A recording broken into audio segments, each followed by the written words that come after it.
ಕನ್ನಡಕ್ಕೆ ಸ್ವಾಗತ. ನಾನು ಮಾರುತಿ ಪಾಗೋಡ. ಇವತ್ತಿನ ಎಕ್ಸ್ಪ್ಲೇನರಲ್ಲಿ ಸಿದ್ದರಾಮಯ್ಯವರು ಕೊಟ್ಟಂತಹ ಆ ಒಂದು ಮಹತ್ವದ ಹೇಳಿಕೆ, ಆ ಒಂದು ಸ್ಫೋಟಕದ ಹೇಳಿಕೆ, ಅದರ ಹಿಂದೆ ಇರುವಂತಹ ರಾಜಕೀಯ ತಂತ್ರಗಾರಿಕೆ ಏನು, ಡಿ ಕೆ ಶಿವಕುಮಾರ್ ಸೈಲೆಂಟ್ ಆಗಿ ಮಾಡ್ತಿರುವಂತಹ ಒಂದು ತಂತ್ರಗಾರಿಕೆ ಏನು ಅನ್ನುವಂಥದ್ದನ್ನು ನಿಮಗೆ ತಿಳಿಪಡಿಸುವಂಥ ಒಂದು ಕೆಲಸವನ್ನು ಗ್ಯಾರಂಟಿ ನ್ಯೂಸ್ ಮಾಡ್ತಾ ಇದೆ. ದೆಹಲಿಯಲ್ಲಿ, ಅದರಲ್ಲೂ ಕಾಂಗ್ರೆಸ್ ಹೈಕಮಾಂಡ್ ಅಡ್ಡ ಆಗಿರುವಂತಹ ದೆಹಲಿಯಲ್ಲೇ ಕೂತು ಮುಖ್ಯಮಂತ್ರಿ ಸಿದ್ದರಾಮಯ್ಯ ನಾನು ಅಲ್ಪಾವಧಿ ಸಿ ಎಂ ಅಲ್ಲ, ಪೂರ್ಣಾವಧಿ ಸಿ ಎಂ ಅನ್ನುವಂಥದ್ದನ್ನು ಭಾಳಷ್ಟು ಸ್ಪಷ್ಟವಾಗಿ ಹೇಳಿದ್ದಾರೆ. ಒಂದು ಕಡೆ ಡಿ ಕೆ ಶಿವಕುಮಾರ್ ಅವ್ರಿಗೆ, ಮತ್ತೊಂದು ಕಡೆ ಕಾಂಗ್ರೆಸ್ ಹೈಕಮಾಂಡ್ಗೆ ಸಂದೇಶವನ್ನು ರವಾನೆ ಮಾಡಿದ್ದಾರೆ. ಹಾಗಾದರೆ ಸಿದ್ದರಾಮಯ್ಯವರ ಹೇಳಿದಂತೆ ಇನ್ನು 2.5 ವರ್ಷಗಳ ಕಾಲ ಸಿದ್ದರಾಮಯ್ಯವರನ್ನು ಮುಖ್ಯಮಂತ್ರಿ ಆಗೋದಕ್ಕೆ ಕಾಂಗ್ರೆಸ್ ಹೈಕಮಾಂಡ್ ಬಿಡುತ್ತಾ? ಮಲ್ಲಿಕಾರ್ಜುನ ಖರ್ಗೆ ಅವರು ಬಿಡ್ತಾರಾ? ಡಿ ಕೆ ಶಿವಕುಮಾರ್ ಅವರು ಬಿಡ್ತಾರಾ? ಇದರೆಲ್ಲದರ ಹೊರತಾಗಿ ನಾನು ಕೂಡ ಸಿ ಎಂ ಆಗಬೇಕು ಅನ್ನುವಂಥ ಆಸೆಯನ್ನು ವ್ಯಕ್ತಪಡಿಸ್ತಾ ಇರುವಂತಹ ಕಾಂಗ್ರೆಸ್ನ ಹಲವು ಮೂಲ ಕಾಂಗ್ರೆಸ್ ನಾಯಕರುಗಳು ಸಿದ್ದರಾಮಯ್ಯ ಅವರಿಗೆ ಅಷ್ಟು ಸುಲಭವಾಗಿ 5 ವರ್ಷ ಕಂಪ್ಲೀಟ್ ಆಗೋದಕ್ಕೆ ಬಿಡ್ತಾರಾ ಅನ್ನುವಂಥ ಒಂದು ಪ್ರಶ್ನೆಗಳು ಈ ಕ್ಷಣದಲ್ಲಿ ಉಟ್ಕೊಂಡಿದ್ದಾವೆ. ಖಂಡಿತವಾಗಿಯೂ ಸಿದ್ದರಾಮಯ್ಯ ಅವರಿಗೆ 5 ವರ್ಷ ಕಂಪ್ಲೀಟ್ ಮಾಡೋದಕ್ಕೆ ಅಷ್ಟು ಸುಲಭವಾಗಿ ಯಾವ ನಾಯಕರುಗಳು ಕೂಡ ಬಿಡೋದಿಲ್ಲ. ಅದರಲ್ಲೂ ಕಾಂಗ್ರೆಸ್ ಹೈಕಮಾಂಡ್ಗೂ ಕೂಡ ಆ ಚಿಂತೆ ಇದ್ದೇ ಇದೆ. ಯಾಕಂತ ಹೇಳಿದ್ರೆ, ಹೇಳಿ ಕೇಳಿ ಸಿದ್ದರಾಮಯ್ಯ ಕೇವಲ ಕರ್ನಾಟಕಕ್ಕಷ್ಟೇ ಬೇಕಾಗಿಲ್ಲ, ಬೇರೆ ಬೇರೆ ರಾಜ್ಯಗಳ ಚುನಾವಣೆಗಳು ಕೂಡ ಕಾಂಗ್ರೆಸ್ ಹೈಕಮಾಂಡ್ಗೆ ಬೇಕಾಗಿದೆ. ಅದರಲ್ಲೂ ಮುಂದೆ ಬರ್ತಾ ಇರುವಂತಹ 4 ರಾಜ್ಯಗಳ ಚುನಾವಣೆ ಭಾಳಷ್ಟು ಮುಖ್ಯವಾಗಿದೆ ಕಾಂಗ್ರೆಸ್ ಹೈಕಮಾಂಡ್ಗೆ. ಅದರಲ್ಲಿ ಮೊದಲನೇದಾಗಿ ಬಿಹಾರ ಚುನಾವಣೆ. ಬಿಹಾರದಲ್ಲೂ ಕೂಡ ಅಹಿಂದ ಫ್ಯಾಕ್ಟ್ರಿ ವರ್ಕೌಟ್ ಆಗೋದು. ಹೀಗಾಗಿ RJD ಜೊತೆ ಕೈ ಜೋಡಿಸಿರುವಂತಹ ಕಾಂಗ್ರೆಸ್ ಶತಾಯ ಗತಾಯ ಈ ಬಾರಿ ಅಲ್ಲಿ ಇಂಡಿ ಸರ್ಕಾರ ರಚನೆ ಆಗಲೇಬೇಕು ಅನ್ನುವಂಥ ಒಂದು ಲೆಕ್ಕಾಚಾರದಲ್ಲಿದೆ. ಈ ಹಿನ್ನೆಲೆಯಲ್ಲಿ ಸೆಪ್ಟೆಂಬರ್ ಅಕ್ಟೋಬರ್ ತಿಂಗಳಲ್ಲಿ ನಡೆಯುವಂತಹ ಚುನಾವಣೆ ಆಗ್ತಿರೋದ್ರಿಂದ ಅಷ್ಟು ಸುಲಭವಾಗಿ ಸಿದ್ದರಾಮಯ್ಯವರನ್ನು ಕೆಳಗಿಳಿಸಿದ್ದೆ ಆದರೆ ಬಿಹಾರದಲ್ಲಿ ಕಾಂಗ್ರೆಸ್ ಮತಗಟ್ಟೆ ತುಂಬೋದು ಭಾಳ ಕಷ್ಟ ಆಗುತ್ತೆ ಅನ್ನುವಂತಹ ಒಂದು ಜ್ಞಾನೋದಯ ಕಾಂಗ್ರೆಸ್ ಹೈಕಮಾಂಡ್ಗೆ ಆಗಿದೆ. ಅದ್ರ ಜೊತೆಗೆ ತದಬಳಿಕ ಬರುವಂತಹ ತಮಿಳುನಾಡು ಚುನಾವಣೆ, ಅಸ್ಸಾಂ ಚುನಾವಣೆ, ಪಶ್ಚಿಮ ಬಂಗಾಳ ಚುನಾವಣೆ, ಹೀಗೆ ಸಾಲು ಚುನಾವಣೆಗಳು ಕೂಡ ಕಾಂಗ್ರೆಸ್ ಹೈಕಮಾಂಡ್ನ ನಿದ್ದೆಗೆಡಿಸಿದವೆ.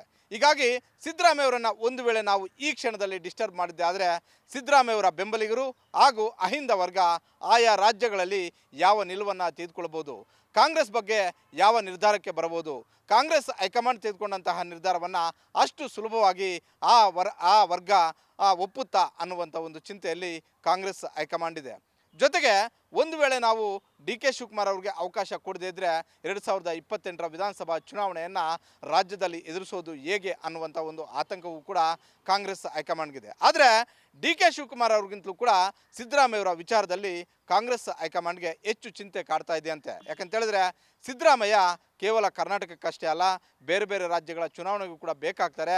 ಜೊತೆಗೆ ಸಿದ್ದರಾಮಯ್ಯವರ 2ನೇ ಬಾರಿ ಮುಖ್ಯಮಂತ್ರಿ ಆದ ಬಳಿಕ ಕರ್ನಾಟಕಕ್ಕಿಂತಲೂ ಬೇರೆ ರಾಜ್ಯಗಳಲ್ಲಿ ಅಹಿಂದ ವರ್ಗ ನಮ್ಮ ನಾಯಕ 2ನೇ ಬಾರಿ ಸಿ ಎಂ ಆಗಿದ್ದಾರೆ ಅನ್ನುವಂಥದ್ದನ್ನು ಮೆಲುಕು ಹಾಕುವಂಥ ಒಂದು ಕೆಲಸಗಳು ಮಾಡ್ತಾ ಇದ್ದಾವೆ. ಹೀಗಾಗಿ ಏಕಾಏಕಿ ಸಿದ್ದರಾಮಯ್ಯವರನ್ನು ಕೆಳಗಿಳಿಸಿದ್ದೆ ಆದರೆ ಕಾಂಗ್ರೆಸ್ಗೆ ದೇಶದ ಮಟ್ಟದಲ್ಲಿ ಮತ್ತೊಮ್ಮೆ ಹಿನ್ನಡೆ ಆಗುತ್ತೆ ಅನ್ನುವಂಥ ಒಂದು ಆತಂಕ ಇದೆ. ಆದರೆ ಸಹಜವಾಗಿಯೇ ಸಿದ್ದರಾಮಯ್ಯವ್ರಿಗೆ 2 ಬಾರಿ ಅವಕಾಶ ಕೊಟ್ಟಿರೋದ್ರಿಂದ ನಮಗೂ ಅವಕಾಶ ಕೊಡಲೇಬೇಕು ಅನ್ನುವಂಥ ಒಂದು ಒತ್ತಡ ಹಾಗೂ ಲಾಬಿ ಪೊಲಿಟಿಕ್ಸ್ ಕಾಂಗ್ರೆಸ್ನ ಹಲವು ನಾಯಕರು ಮಾಡ್ತಾ ಇದ್ದಾರೆ. ಅದರಲ್ಲಿ ಮೊದಲ ಹೆಸರೇ ಡಿ ಕೆ ಶಿವಕುಮಾರ್. 2023 ವಿಧಾನಸಭಾ ಚುನಾವಣೆಯಲ್ಲಿ ಪಕ್ಷ ಗೆಲ್ಲೋದಕ್ಕೆ ಸಿದ್ದರಾಮಯ್ಯವರು ಅಷ್ಟೇ ಇದ್ದಿದ್ರೆ ಆಗ್ತಿರಲಿಲ್ಲ. ನನ್ನ ಸಪೋರ್ಟು ಕೂಡ ಇತ್ತು, ನನ್ನ ಸಂಘಟನೆ ಕೂಡ ಇತ್ತು, ನನ್ನ ತಂತ್ರಗಾರಿಕೆ ಕೂಡ ಇತ್ತು. ಅದೆಲ್ಲದರ ಮಿಶ್ರಣವೇ ಅವತ್ತು 136 ಸ್ಥಾನಗಳು ಗೆಲ್ಲೋದಕ್ಕೆ ಸಾಧ್ಯವಾಯಿತು. ಹೀಗಾಗಿ ನನಗೆ ಅವಕಾಶವನ್ನು ಮಾಡಿಕೊಡಬೇಕು. ಜೊತೆಗೆ 2023 ವಿಧಾನಸಭಾ ಚುನಾವಣೆಗೂ ಮೊದಲು ನನಗೆ ED IT ಎಲ್ಲ ಸಮಸ್ಯೆಗಳು ನನ್ನ ಮೇಲೆ ಬಿದ್ದರೂ ಕೂಡ ಕಾಂಗ್ರೆಸ್ ಹೈಕಮಾಂಡ್ ಮುಲಾಜಿಗೆ ಒಳಪಟ್ಟು ಅವತ್ತು ನಾನು ಜೈಲಿಗೆ ಹೋದಂತಹ ಪರಿಸ್ಥಿತಿ ನಿರ್ಮಾಣ ಆಯಿತು. ಅವತ್ತು ಜೈಲಿಗೆ ಹೋದ ಸಂದರ್ಭದಲ್ಲಿ ನನಗೆ ಯಾವ ಮಾತನ್ನು ಕೊಟ್ಟರೋ ಆ ಮಾತನ್ನು ಈಡೇರಿಸಿ ಅನ್ನುವಂಥ ಒಂದು ಒತ್ತಾಯವನ್ನು ಡಿ ಕೆ ಶಿವಕುಮಾರ್ ಹಾಗೂ ಅವರ ತಂಡದವರು ಮಾಡ್ತಾ ಇದ್ದಾರೆ. ಹೀಗಾಗಿ ಕಾಂಗ್ರೆಸ್ ಹೈಕಮಾಂಡ್ ಒಂದು ರೀತಿಯಲ್ಲಿ ಇಕ್ಕಟ್ಟಿನಲ್ಲಿದೆ. ಇತ್ತ ಸಿದ್ದರಾಮಯ್ಯವರನ್ನು ಬಿಡೋಕ್ಕಾಗ್ತಿಲ್ಲ, ಅತ್ತ ಡಿ ಕೆ ಶಿವಕುಮಾರ್ ಅವರನ್ನು ಕೂಡ ಸದ್ಯಕ್ಕೆ ಮನವೊಲಿಸುವಂಥ ಒಂದು ಪರಿಸ್ಥಿತಿಯಲ್ಲಿಲ್ಲ.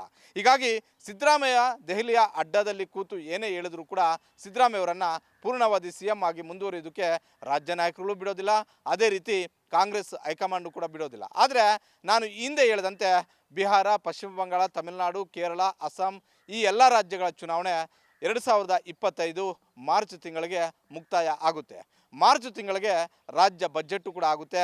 ಅದಾದ ಬಳಿಕ ರಾಜ್ಯದಲ್ಲಿ ಮಹಾ ರಾಜಕೀಯ ಬದಲಾವಣೆಗಳು ಆಗಿ ಸಿದ್ದರಾಮಯ್ಯವರನ್ನು ಮನವೊಲಿಸಿ ಕೆಳಗಿಳಿಸಿ ಆ ಸ್ಥಾನದಲ್ಲಿ ಡಿ ಕೆ ಶಿವಕುಮಾರ್ ಇಲ್ಲ ಬೇರೆಯವ್ರಿಗೆ ಅವಕಾಶಗಳನ್ನು ಕಾಂಗ್ರೆಸ್ ಹೈಕಮಾಂಡ್ ಕೊಡುವಂತಹ ಎಲ್ಲ ಸಾಧ್ಯತೆಗಳು ಇದ್ದಾವೆ ಅನ್ನುವಂತಹ ಒಂದು ಮಾಹಿತಿ ಕಾಂಗ್ರೆಸ್ ಹೈಕಮಾಂಡ್ ಅಡ್ಡದಿಂದ ಕೇಳಿಬರ್ತಾ ಇದೆ. ಆದರೆ ಸಿದ್ದರಾಮಯ್ಯ ಅಷ್ಟು ಸುಲಭವಾಗಿ 2026ಕ್ಕಾದರೂ ಆ ಸ್ಥಾನವನ್ನು ಬಿಟ್ಟುಕೊಡ್ತಾರಾ ಅನ್ನುವಂಥ ಒಂದು ಚರ್ಚೆ ಸಿದ್ದರಾಮಯ್ಯ ಪಟಾಲಮಲ್ಲೂ ನಡೀತಾ ಇದೆ, ರಾಜ್ಯ ಕಾಂಗ್ರೆಸ್ಸಲ್ಲೂ ಕೂಡ ನಡೀತಾ ಇದೆ. ಒಟ್ಟಾರೆ ಕಾಂಗ್ರೆಸ್ ಹೈಕಮಾಂಡ್ಗೆ ಕಾಡ್ತಿರುವಂಥ ಒಂದು ಭೀತಿ ಏನಂತ ಹೇಳಿದ್ರೆ, ಕೇವಲ ಸಿದ್ದರಾಮಯ್ಯವರನ್ನು ಕೆಳಗಿಳಿಸಿದರೆ ಕರ್ನಾಟಕದಷ್ಟೇ ಸಮಸ್ಯೆ ಆಗೋದಿಲ್ಲ, ಕರ್ನಾಟಕದ ಸುತ್ತಮುತ್ತಲ ರಾಜ್ಯಗಳಷ್ಟೇ ಸಮಸ್ಯೆ ಆಗೋದಿಲ್ಲ, ಇಡೀ ದೇಶದಲ್ಲಿ ಸಿದ್ದರಾಮಯ್ಯವರ ಫಾಲೋವರ್ಸ್ ನಮಗೆ ಏನಂತಾರೋ ನಮ್ಮಿಂದ ದೂರ ಆಗ್ತಾರೆ ಅನ್ನುವಂಥ ಒಂದು ಆತಂಕ ಕಾಡ್ತಾ ಇದೆ. ಇವೆಲ್ಲವನ್ನು ಕಾಂಗ್ರೆಸ್ ಹೈಕಮಾಂಡ್ ಯಾವ ರೀತಿ ನಿಭಾಯಿಸುತ್ತೆ ಅನ್ನೋದರ ಮೇಲೆ ಮುಂದಿನ ರಾಜಕೀಯ ಬೆಳವಣಿಗೆಗಳು ಕೂಡ ನಿರ್ಧಾರ ಆಗ್ತವೆ. ಹೀಗಾಗಿ ಸಿದ್ದರಾಮಯ್ಯವರು ನಾನು ಪೂರ್ಣಾವಧಿ CM ಅಂತ ಹೇಳಿದಷ್ಟು ಸುಲಭವೂ ಇಲ್ಲ. ಅದೇ ರೀತಿ ಡಿ ಕೆ ಶಿವಕುಮಾರ್ ನನಗೆ ಹೈಕಮಾಂಡ್ ದೀಕ್ಷೆ ಕೊಟ್ಟಿದೆ, ನನಗೆ ಮುಂದಿನ ದಿನಗಳಲ್ಲಿ ಭರವಸೆ ಇದೆ ಅಂತ ಹೇಳ್ತಿದ್ದಾರಲ್ಲ, ಅಷ್ಟು ಸುಲಭ ಡಿ ಕೆ ಶಿವಕುಮಾರ್ ಅವ್ರಿಗೂ ಕೂಡ ಆ ಸ್ಥಾನ ಸಿಗೋದಿಲ್ಲ. ಎಲ್ಲವೂ ಕೂಡ ಹೈಕಮಾಂಡ್ ಅಂಗಳದಲ್ಲಿದ್ದಾವೆ. ಹೈಕಮಾಂಡ್ ಏನು ನಿರ್ಧಾರ ಮಾಡುತ್ತೋ, ಯಾವ ಗಳಿಗೆಯಲ್ಲಿ ನಿರ್ಧಾರ ಮಾಡುತ್ತೋ ಆ ನಿರ್ಧಾರಗಳು ಸಿದ್ದರಾಮಯ್ಯ ಅವರನ್ನು ಮುಂದುವರಿಸಲೂಬಹುದು, ಇಲ್ಲವೇ ಆ ಸ್ಥಾನದಲ್ಲಿ ಡಿ ಕೆ ಶಿವಕುಮಾರನ್ನು ತಂದು ಕೂರಿಸಲೂಬಹುದು.